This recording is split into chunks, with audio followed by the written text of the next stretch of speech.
Hi all, one more mini vlog. ఈ video వచ్చేసి నేను ఇన్స్టంట్ దోశ చట్నీ ఎలా చేయాలో చూపిస్తాను.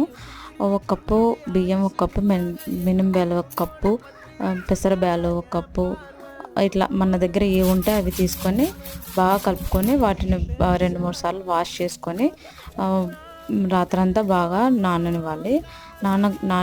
ఎంత నానితే మనకు అంత బాగా దోశలు వస్తాయి అన్నమాట. సో తర్వాత వచ్చేసి మార్నింగ్ లేచి మళ్ళీ ఒక 2 సార్లు వాష్ చేసుకొని మెత్తగా మిక్సీ పట్టుకోవాలి. మనం దోశ బ్యాటర్ లాగా పెట్టుకోవాలి. పెట్టుకున్న తర్వాత పక్కన పల్లీలు 2-3 టమాటాలు, పచ్చిమిర్చి అన్నీ వేసుకొని పెనం మీద దూరగా వేయించుకొని ఉప్పు వేసి గ్రైండర్ చేసుకోవాలి. చట్నీ అంతా ఇన్స్టెంట్గా చాలా సూపర్గా ఉంటుంది. చట్నీకి మనం తర్వాత పెట్టుకుంటే చాలా టేస్టీగా ఉంటుంది. దోశలో chutney ready. So thanks for watching. Video నచ్చితే కనుక సబ్స్క్రైబ్ చేయండి. మరిన్ని వీడియోల కోసం బాయ్. టేక్